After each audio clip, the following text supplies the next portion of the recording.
Welcome to story time with Asma. بسم اللہ الرحمن الرحیم۔ حضرت سلیمان علیہ السلام کی انگوٹھی اور جنات کا واقعہ۔ حضرت ابن عباس رضی اللہ عنہ نے فرمایا کہ حضرت سلیمان علیہ السلام ایک جنگجو شخص تھے، خشکی اور سمندر میں جنگیں لڑا کرتے تھے۔ انہوں نے کسی بحری جزیرے کے ایک بادشاہ کے بارے میں سنا تو آپ علیہ السلام بما اپنے جنوں انس کے لشکر کے ہوا پر سوار ہو کر اس جزیرے پر اترے اور وہاں لڑائی میں اس کا بادشاہ مارا گیا اور باقی اہل خانہ قید ہو گئے۔ ان میں سے ایک لڑکی بھی تھی جو حسن و جمال میں بے مثال تھی، اور یہ لڑکی مقتول بادشاہ کی بیٹی تھی۔ حضرت سلیمان علیہ السلام نے اسے اپنے لیے منتخب فرما لیا اور آپ اس کے پاس وہ فرحت محسوس کرتے جو کسی کے ہاں نہ پاتے، اور اپنی تمام ازدواج پر اسے فوقیت دیتے تھے۔ ایک دن آپ علیہ السلام اس کے پاس پہنچے تو وہ کہنے لگی کہ مجھے میرے والد، ان کی بادشاہت اور ہونے والا قصہ یاد آ رہا ہے۔ میں بہت غمگین ہوں۔ اگر آپ مناسب سمجھیں تو اپنی جنات کو حکم دیں کہ وہ میرے والد کی صورت کا ایک مجسمہ بنا دیں۔ میں اپنے گھر میں اسے رکھوں گی اور صبح شام انہیں دیکھوں گی۔ اس طرح امید ہے میرا غم دور ہو جائے، میں اسے بھلا دوں۔ تو حضرت سلیمان علیہ السلام نے سخر المارق جن کو اس کی والد کی حیت پر مجسمہ بنانے کا حکم دیا، جو اس کے گھر کے کونے میں رکھ دیا گیا۔ وہ اس کے والد کی اس قدر مشابہ تھی کہ فقط اس میں روح نہ تھی، باقی اس کی شکل انسانی جسم کی طرح تھی۔ اس عورت نے اس کو بالکل اپنے باپ کی طرح مزین کیا، اسے کپڑے پہنائے اور اسے بالکل اپنے والد کے لباس کے مطابق کر دیا۔ حضرت سلیمان علیہ السلام اس کے گھر سے نکلے تو وہ ہر روز صبح شام اپنی باندیوں کے ساتھ اس مجسمے کو سجدہ کرتی، اسے خوشبو لگاتی، اور حضرت سلیمان علیہ السلام کو اس بات کا علم نہ ہو سکا، حتیٰ کہ اس طرح 40 دن گزر گئے اور بات محل سے نکل کر لوگوں تک پہنچ گئی۔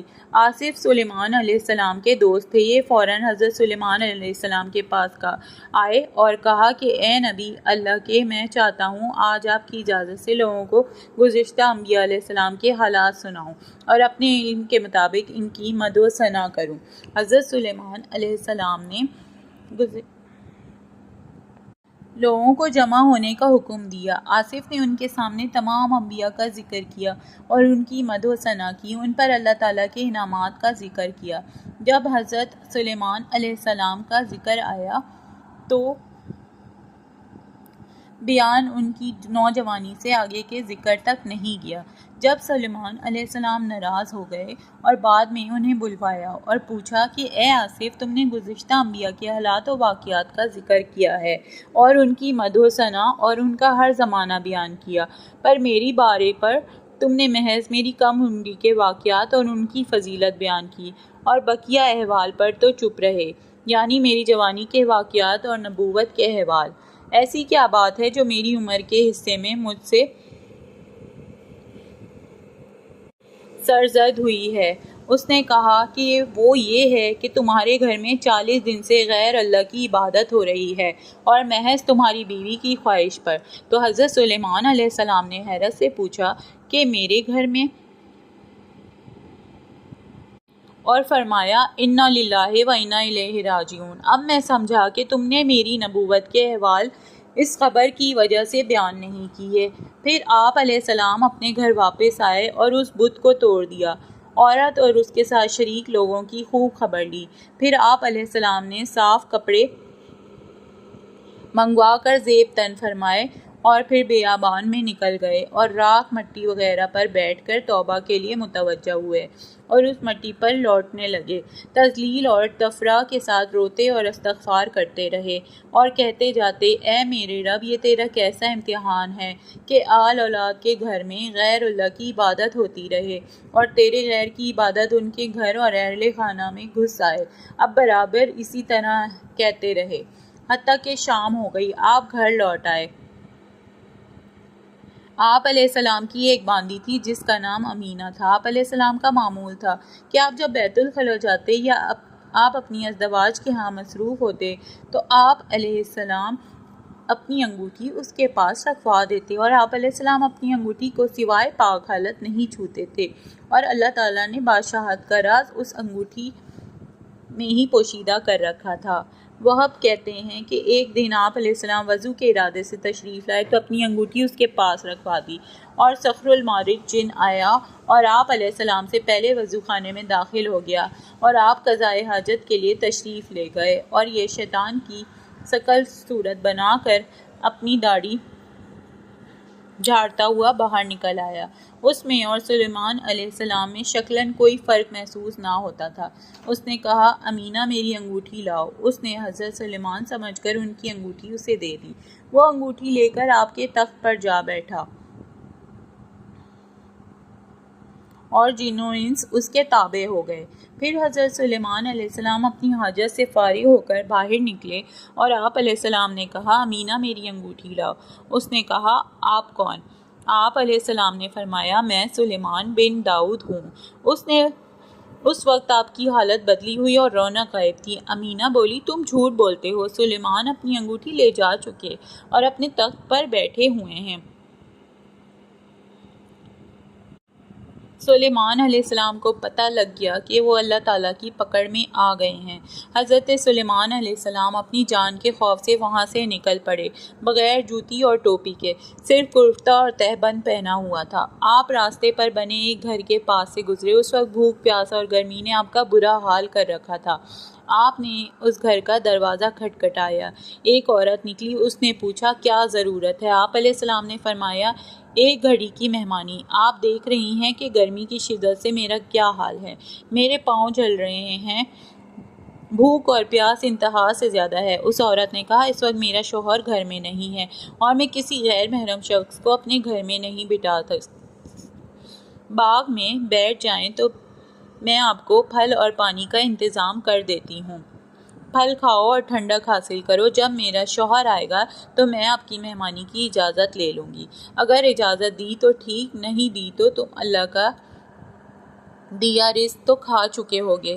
حضرت سلیمان علیہ السلام باغ میں داخل ہوئے اور نہا کر آپ سو گئے۔ وہاں مکھیاں آپ کو تنگ کرنے لگیں کہ اچانک ایک کالا سانپ آیا اور حضرت سلیمان علیہ السلام کے پاس آ کر وہاں سے مکھیاں بھگانے لگا۔ اتنے میں عورت کا شوہر بھی آ گیا اور عورت نے اس مہمان کے بارے میں بتایا۔ وہ ان کے پیچھے باغ میں آیا تو سانپ اور اس کے کام کو دیکھا تو اپنی بیوی کو بلا کر اسے بھی یہ تماشا دکھایا اور بولا، یہ حیرت انگیز منظر تو دیکھو۔ اس نے بھی دیکھا۔ پھر ان دونوں نے حضرت سلیمان علیہ السلام کو بیدار کیا اور کہا، اے نوجوان، یہ ہمارا گھر ہے اور ہمیں کوئی تنگی نہیں ہے کہ تجھ سے عاجز ہو جائیں، اور یہ میری بیٹی ہے، میں اس کا نکاح تجھ سے کرتا ہوں۔ یہ لڑکی اپنے زمانے کی خوبصورت ترین عورتوں میں سے تھی۔ آپ علیہ السلام نے اس سے شادی کر لی اور ان کے ہاں 3 دن قیام کیا اور پھر فرمایا کہ میں معیشت کی طلب میں جانا چاہتا ہوں تاکہ اپنے اور اپنی بیوی کے لیے کچھ کما سکوں۔ یہ کہہ کر آپ علیہ السلام شکاریوں کے پاس تشریف لے گئے اور ان سے کہا کہ کیا تمہیں کسی مددگار کی ضرورت ہے جس کی محنت میں تھوڑا بہت حصہ دے دیا کریں؟ تو انہوں نے کہا، آج کل ہمارا شکار بند ہے اور کوئی بچت نہیں ہے جو تمہیں دے سکیں۔ آپ علیہ السلام دوسرے کے پاس آئے اور ان سے بھی یہی کہا تو انہوں نے رضامندی ظاہر کی اور کہا، خوشی کے ساتھ آئیے اور جو ہمارے ساتھ ہوگا اس میں سے آپ کو بھی حصہ دے دیں گے۔ آپ علیہ السلام ان کے پاس ٹھہر گئے اور شکار لے کر گھر چلے جاتے۔ انہی دنوں لوگوں نے اس جعلی سلیمان کی حکومت اور اس کے افعال کو برا سمجھنا شروع کر دیا۔ حضرت سلیمان علیہ السلام کو بھی یہ پتہ لگ گیا کہ لوگ متنفر ہو رہے ہیں تو یہ انگوٹھی سمیت بھاگ گیا اور انگوٹھی دریا میں پھینک دی۔ حسن کہتے ہیں کہ 40 دن انگوٹھی اس شیطان کے پاس رہی۔ مروی ہے کہ وہ حضرت سلیمان علیہ السلام کی کرسی پر بیٹھا تو اس کے قریب ساروں جن و انس جمع ہو گئے۔ وہ ہر چیز کا مالک بن بیٹھا مگر آپ کی عورتوں پر مسلط نہ ہو سکا۔ اور ان دنوں حضرت سلیمان لوگوں سے مہمانی کا مطالبہ کر رہے تھے کہ میں سلیمان بن داؤد ہوں، مجھے کھانا کھلاؤ، تو لوگ انہیں واپس کر دیتے اور کہتے کہ کیا تیری یہ حالت کافی نہیں ہے جو حضرت سلیمان پر جھوٹ بولتا ہے؟ اور سلیمان تو اپنی بادشاہت پر براجمان ہے، حتیٰ کہ حضرت سلیمان علیہ السلام تھک گئے اور مصیبت شدید ہو گئی۔ اسی حالت میں 40 دن گزر گئے تو آصف نے کہا کہ اے بنی اسرائیل کی قوم، کیا تم داؤد کے بیٹے کے لیے سیدھے کام دیکھتے ہو جو کچھ میں دیکھ رہا ہوں؟ لوگوں نے کہا ہاں۔ تو آصف اس شیطان کے پیچھے لگ گئے تو وہ وہاں سے بھاگ کھڑا ہوا اور انگوٹھی دریا میں پھینک دی۔ ایک بام مچھلی نے اسے نگل لیا اور انگوٹھی کی روشنی سے اس کا پیٹ روشن ہو گیا اور وہ پانی کے بہاؤ پر چل پڑی اور ان مچھیرے شکاریوں کے جال میں داخل ہو گئی جن کے ساتھ حضرت سلیمان علیہ السلام تھے۔ جب شام کو مچھلیوں کی تقسیم ہوئی تو یہ بام مچھلی بھی نکل آئی، تو مچھیروں نے یہ مچھلی حضرت سلیمان علیہ السلام کے حصے میں ڈال دی۔ یہ اسے گھر لے آئے اور مچھلی پکانے کا حکم دیا۔ جب آپ کی اہلیہ نے اس کا پیٹ چاک کیا تو اس میں سے انگوٹھی نکل آئی اور اس کی روشنی سے گھر روشن ہو گیا۔ اس نے فوراً حضرت سلیمان علیہ السلام کو بلایا اور انہیں انگوٹھی دکھائی۔ آپ علیہ السلام نے وہ انگوٹھی پہن لی اور سجدے میں گر گئے اور کہا کہ اے میرے خدا، تیرے اس قدیم امتحان پر تیری حمد و ستائش ہے، اور آلِ سجدہ میں گر گئے۔ یا اللہ، میں آل داؤد پر تیرے اچھے برتاؤ پر حمد کرتا ہوں۔ میرے خدا، تو نے آل داؤد کی ابتدا نعمتوں سے کی اور انہیں کتاب اور نبوت عطا کی، تیرا شکر ہے۔ اے میرے خدا، تو بڑوں کے ساتھ جود کا اور چھوٹوں کے ساتھ لطف و کرم کا معاملہ کرتا ہے، تیرا شکر ہے۔ تیری نعمتیں ظاہر ہو گئیں، چھپتی نہیں اور ان کا شمار نہیں، بس تیرا شکر ہے۔ یا اللہ، میرے ساتھ جو کچھ ہوا اسے معاف فرما دے اور مجھ پر اپنی رحمتیں عطا فرما، اور مجھے ایسی سلطنت عطا فرما کہ میرے بعد کسی کو ایسی نہ ملے۔ یہ واقعہ قرآن کی ایک آیت میں ہے، سورہ صاد آیت نمبر 34۔ اکرمہ سے مروی ہے کہ جب سلیمان علیہ السلام سے بادشاہی چھینی تو اس نے ان کے گھر والوں کو وہاں سے اٹھا دیا تھا اور اسے مملکت کے وسط میں پہنچوا دیا تھا، اور سلیمان علیہ السلام اس کو پا نہ سکے۔ جب سلیمان علیہ السلام کو واپس اپنی سلطنت ملی تو اللہ تعالیٰ نے ان کی بادشاہت واپس لوٹا دی۔ اگر آپ کو یہ واقعہ پسند آیا ہے تو please like, share and subscribe my channel. Thank you.